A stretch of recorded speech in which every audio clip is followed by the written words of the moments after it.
My Hero Academia.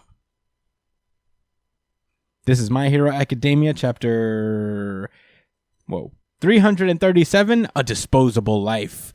A disposable life. Yeah, pretty intense for a chapter title.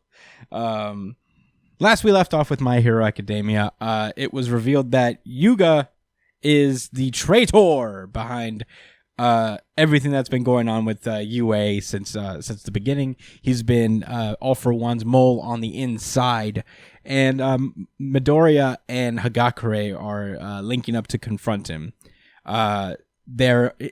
Yuga's also joined by his parents, who met up with him to kind of discuss the particulars of Aoyama not wanting to work for All For One anymore, and just trying to explain to him that they have to, because All For One will kill them. So, they just got caught, and the parents immediately just carry him away and try to run for it. Of course, Midoriya and Hagakure give chase, and we get a little bit more of backstory with Aoyama, talking about how it wasn't just him who was just like scared of being different. His parents, who both came from wealthy and privileged families, and never really wanted for anything in their own upbringing, were just afraid to come off as less than because Aoyama didn't have a quirk. I think it's unclear whether they had quirks or not, and Aoyama is just kind of like an outset, a lot like Midoriya. Yeah, that's a good question. That's actually something I definitely didn't think about, because I just kind of assumed they did, and which is why they made such a big deal about him not having a quirk. But I think either way, maybe like that was something they didn't have to worry too much about because they grew up with a lot of, money anyway. Yeah. But maybe they're living a more humble lifestyle than from their respective parents' upbringing. Mm-hmm. Oh no, I'm gonna just go with that they had. No, yeah, I think it doesn't really matter either way. I just think it's an interesting thing to think about. But apparently, after hearing that there's some guy out there who can give people quirks, they pretty much go to him. And ever since then, Aoyama's like quirk was a poor fit for his body, so he was suffering a lot. Somehow, like, his parents got him this the tool that he uses to shoot the laser out of his belly button. And Aoyama was just like so happy to not have to worry about being different, about having a quirk, about fitting in. And at some point he wanted to kind of like pay them back for everything that they'd done for him. But then as time goes, you see like all the price he's basically had to pay for getting this power, which is just kind of like selling out his friends at every turn. We see him. I don't know where the scene is. I guess like maybe it's the scene where the big battle in the city. I don't know if this is the war effort where he's behind that pillar or whatever. There's also him at the training camp where he was hiding from Dabi and Twice. Yeah.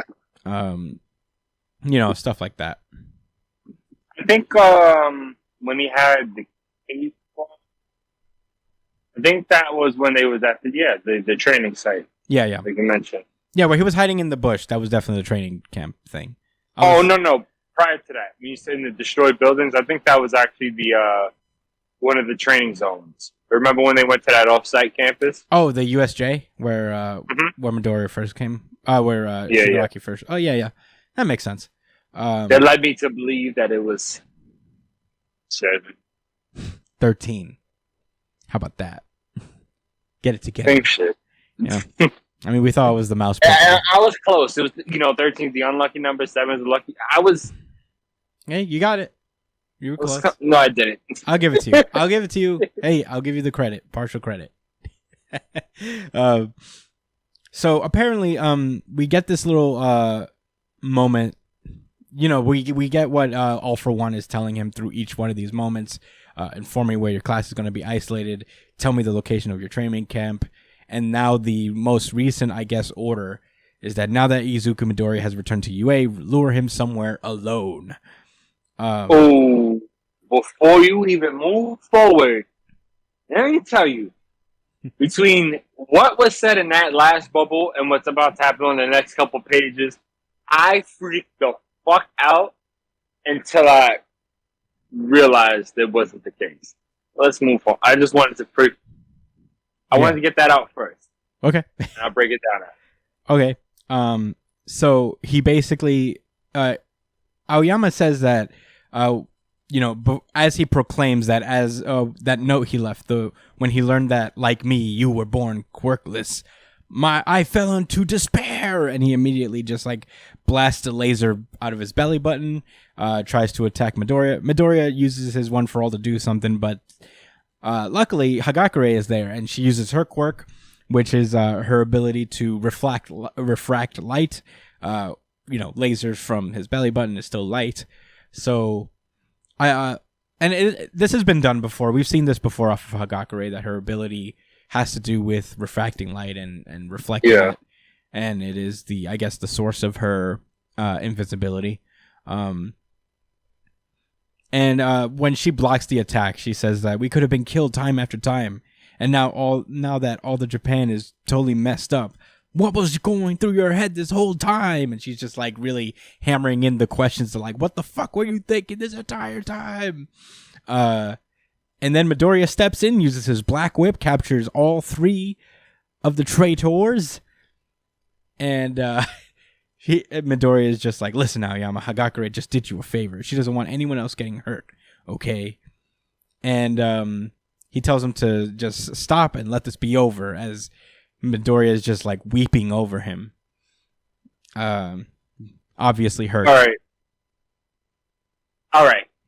I thought because of that bubble saying to lure him outside where he won't, you know what I'm saying? I realized, oh shit, they're in the forest pretty much alone. You know what I'm saying? And then he shot his laser and it hit Hagakure, and I was like, oh my god, is he like outing her as a traitor too? Because she was supposed to like, she was out in the woods and ran into him. You know, my mind went crazy, and then literally on the next page, I was like, oh, never mind. No. Actually, that's like a good point. I didn't think of that, but I was like, I wouldn't have hated it if that happened. What if she's still playing like the act where she's just like, damn, the cover's blown anyway. I might as well like finish this solo dolo. I doubt it though. I think Aoyama might be the only traitor for now, at least. Hagakure is too much of a red herring now, and I don't trust it. But right, she did go out of his way to like to out him. You know what I'm saying? That didn't make any sense the way it's set up. Yeah, but for her to get him up, and I let my imagination get at me. No, I mean, hey, it's all right. It's not unfeasible. I don't think so. So we cut to inside UA. The Aoyama and his parents are bound to chairs, and All Might, the principal, Present Mike, Ectoplasm, and the cop guy are just kind of like debriefing the situation. Principal Nezumi asked the children to leave, and they're like, no. And he rolls up his sleeves. Like, kids, I'm going to need you guys. Is he rolling up his sleeves? He's not rolling up his sleeves. No, he's not. I'm making that up. That's in my mind, that's how he said that. Like, yeah, especially kids, get out of here because it's about to get me. You want to know why he's telling them to leave the room? Because he's the traitor, dude, and he's trying to help them. I'll be honest, I thought the same thing. It's like, why is he telling them to leave? But to believe the adults, what's he going to set it on them? Are they all traitors? Damn. No, but I guess he just asked the kids only to leave. It would have been weird if he told everybody in the room to leave. He's like, don't worry, the principal, got this. But I doubt it. Maybe Ectoplasm is the parents. Oh my god. Is he so lame? Is he? Maybe he's not lame. Because he's being a hero. Ectoplasm? He's alright. He's not the greatest. He's cool. He's a poor man's Dobby. Ectoplasm? How? He makes clones of himself that do nothing but get beat up. How does that make him Dobby? Dobby makes the hottest fire imaginable. I'm not Dobby. Think about twice. Oh, old man's, poor man's twice. Poor man's twice. Oh, speaking of. Yeah. Well, not in the context of with some. Anyway. So yeah, the family's tied up. Yeah, they're just like, "What's going on, Aoyama? What were you planning if Hagakure never got caught?" And right, what was you about to do, bro? Yeah, what was going on, bruh? Aoyama doesn't say nothing. Aoyama doesn't sing, but his dad sure does. His dad is like, we know. He's the solid, but his dad, he's a bitch. He said he'll kill us. He'll kill us if we know nothing. If we don't do anything. And he says he'll kill you now. And he apparently, All for One, murdered somebody in front of them to like give an example. It was some lackey who surrendered to the police, and they were killed as soon as they were leaving the prison. That was crazy. All Might takes care of his business. Not All Might. All for One takes care of his business. He sure does. You got to give it to him. Thorough. Yeah. So basically, everybody's like, he had no way to know what happened. And Aoyama starts to talk now, where he's just like, your deaths could have been very well on my head, and yet I found myself smiling alongside you all as if we were friends. He basically, 'cause you fake. Yeah, fake ass.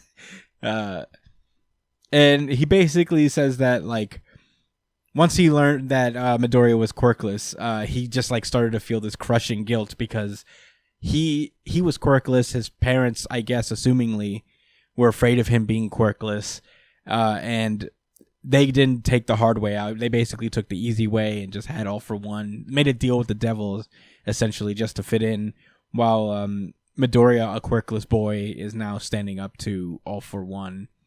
The exact opposite of what his family did, essentially. So he's just like, I'm rotten to the core.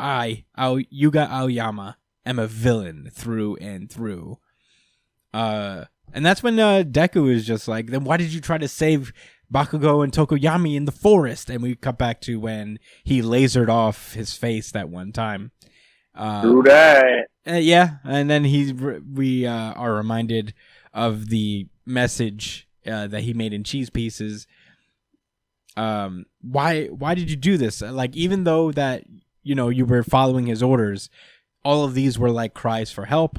And he starts to think about Lady Nagant, who is in a similar situation to Aoyama, where she was a good person, but she was just manipulated by him, and she didn't. At the end of the day, she didn't give up everything to All for One.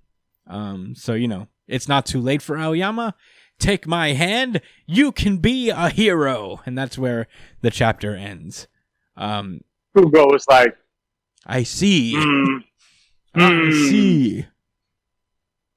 I don't know. I think it seems like he's like seeing something positive here, but in my head canon, right? Like same with the mouse guy, with the mouse principal. I think he's like, yeah, Deku is a grade A chump. Aoyama's the snake that needs to be cut. No, Bakugo says you know what I'm saying? He's learning. Says like, yeah, I see. Like what it really means to be a hero.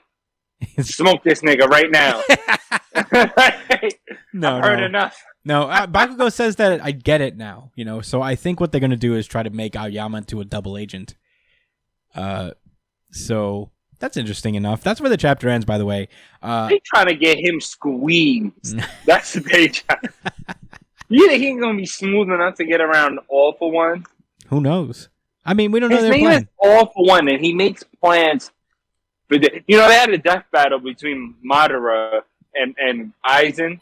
Oh, what they really should have did was Aizen versus All for One, since both of these are some planning ass motherfuckers. Yeah, I mean, to be fair, he would have a plan for if Aoyama betrayed him. I think All for One would be smart enough for that. I mean, Madara did scheme for mad long. I'll give it to him. Yeah, but not on the level of Aizen, where Aizen was like, I planned the main character's birth. That was me. I planned for you to be born, Ichigo. I'm your daddy, metaphorically. He may not be the greatest combat specialist, but goddamn, he will just still wreck your world. Yeah. Without even touching you. Okay, well, so anyway. lots to unpack here. I know you guys have a lot of thoughts coming into this. I don't know which one of you guys want to go first. Oh, I know Brian has so many thoughts, and he can't wait to share them. Brian, let it rip. Beyblade, let it rip. Okay. So, I think this chapter is another red herring. I think this chapter is setting up who the real traitor is. I think Aoyama is a real traitor. He seems to be. He is a real traitor, but I highly doubt that he is working alone in Yue. Oh yeah, I mean, and that's what they're working towards. Is that once Aoyama has the confidence to like speak and to actually like say how he communicates with All for One and stuff like that. I feel like, if All for One has contingency plans, he's gonna have more than one mole in UA. No, that makes sense. Plus, he says friends. He does not say friend. He says friends. We said that last week, Brian. Josh and he says that several times. He could just be referring to Aoyama and his parents, but I doubt it. No, I feel like there's more to it. We know who it is. Kamino. And he's gonna have an epic fight with Bakugo. And Bakugo is not gonna be able to deal with him that easy because he's smart and he's gonna be like the chess match. He's gonna get mad. Watch, I'm telling you, all of this is gonna happen. Yeah, I don't know. Well, obviously, it's a very much a possibility that All for One could have multiple moles in UA. But because Aoyama's such a wet noodle. I mean, the fear of death is strong, sure, but they could have got caught up. You know what I'm saying? Against his own will, just like now, at any point. You know what I'm saying? Like prior to this. Yeah, because of the mistake they made on their end, because they're not professional fucking villains. You know what I'm saying? Mm-hmm. So that's how that kind of leads back to what I said a few chapters ago, where All for One's not the type to just put all his eggs in one basket, and something like a mole within UA or having an informant in UA is a huge deal. Especially, like he said, I heard All for One was going to be joining the school. You know what I'm saying? Plus, one more thing. They made it a point to show that that Aoyama doesn't have the quirk explosion in him, like the shit that All for One did. So this happened before he had that quirk, I think. You think? What does that mean? It means that he has to have like another contingency. The explosion thing that he gave Nagant. I don't know. No, I know. I don't know if that's maybe. No, I'm saying why? Why doesn't he have it in him? What does that mean? Well, and I wanted to drop too. Here's the thing. I think maybe what does that mean? Wait, hold on. What does that mean? I think he may have it. Who knows? Because All for One let Nagant go for a little bit before he did the explosion on her. But I doubt he'll do it to Aoyama. If he maybe, I don't know. So you are on the side of this debate. You're on the side that believes that he is simply deciding not to do it. Maybe. Who's to say? Yes, he has the explosion thingy in him. Here's the thing: All for One could do whatever he wants because it's established he's a mastermind chess master. So it has been established already. So he did defeat a person that can do anything they want, essentially, with a mild limit. Yeah, a vague limit, very vague limitations. Just like two, you can only apply two laws to two things, which is a pretty super nerf. Power cap, yeah, but you can get around that if you're creative enough anyway. Yeah. So. Yeah. Okay, but to finish my thoughts, I do think that this is going to be the arc that begins everybody splitting up. Splitting up? Everybody, I think everybody's going to start splitting up now to handle their tasks. Like Todoroki and Endeavor are going to split up to go take care of Dabi. Right. Deku is going to take Aoyama, and he's going to go deal with All for One. They're gonna pull up to headquarters. without They're- easy. At least they're gonna use Aoyama as like a informant, like Yeah, as a double way to agent. figure out how, like, what the function, what it's like, how to kind of That understand is a how he horrible functions. idea. They I better send think his parents. He's the only way. He's the only way for them to know how he works and like how to communicate with him. You know. Well, Yeah, but Like- Brian, let me ask you something. Do you think he's gonna survive a 10-minute conversation with All for One? I'll say this. It's also like how He didn't answer yet either.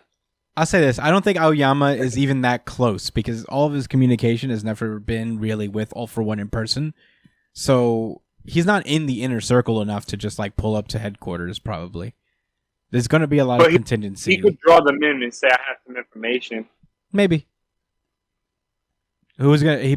They would probably. But why would All for One pull up to him and be like, "Yes, tell me, young Aoyama." Yes, I'll come out of my hidey hole and talk to you, young boy, who's just kind of out there, and I don't really consider anything important, really, in the grand scheme of things. At a disclosed location only known to you. Yeah. Well, listen, all I'm saying is, All for One doesn't know if there's not another traitor. All for One doesn't know that the plan failed and that they can't get Deku isolated.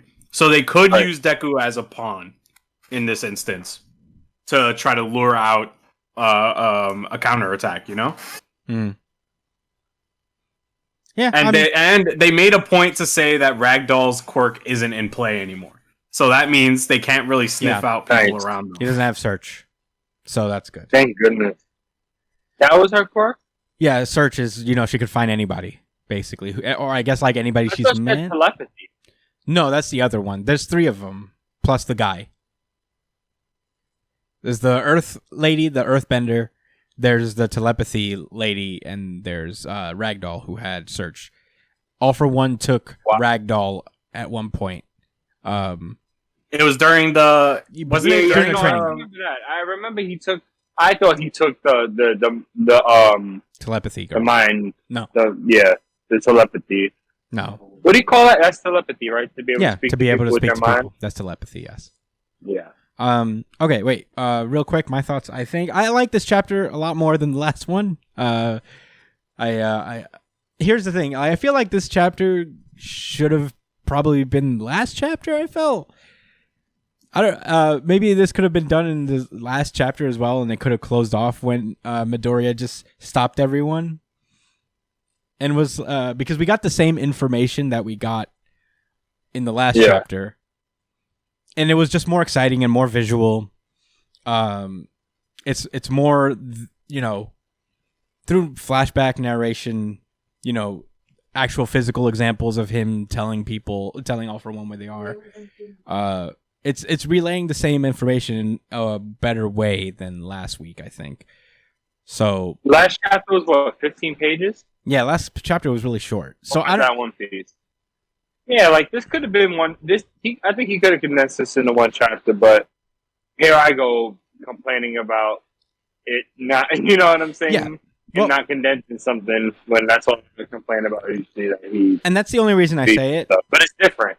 I think that's the only reason I say because if you chop off them explaining stuff to each other in the forest and replace it with this right here, same exact information, but it is more catered towards a visual medium, and it really just like maximizes the drama, the dramatic tension, has some actual like physical battle, like it's more of a visceral thing. We get a little moment from Hagakure, and this battle doesn't need to be a drawn out battle at all. So I'm actually cool with what happened here. I thought it was cool enough, Yeah, they basically repeated what the parents were saying out loud. Exactly. That's exactly what I'm saying is like, this could have been last chapter.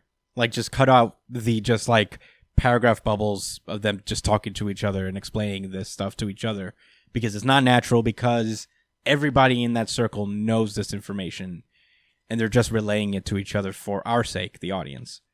And this is a little better because it's an internal monologue where we're in the mind of Aoyama kind of expressing himself and where he's at in his head. that makes more sense to me than last chapter. I have no issue with Aoyama being the traitor. I don't think it's a bad twist. It was just like an execution thing for me. But this is a lot better. I appreciate this more than last chapter. And I'm glad we got it in some fashion or another, because I could just like pretend the last chapter didn't happen, and this is the way we found out like all the information we needed to know.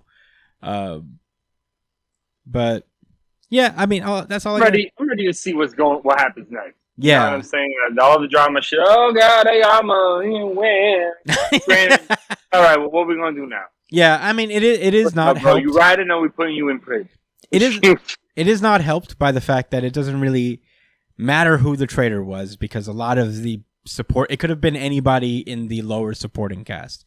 You know, like Aoyama out of like say Shoji or Mineta or the tail guy, he's like I guess the highest ranked of those like bottom supporting casts. You saying he was previously, in the sense that he is now? In the sense of like all of them getting their kind of like shine and backstory told and stuff like that. We know more about Aoyama than we do about say Shoji or even Mineta at this point. Like we know, right? Aside from the fact that he's a perv. Yeah, you know, the tail guy Hagakure. We know it could have been any one of them, and that's also partly because the spy only gets brought up every other arc or so.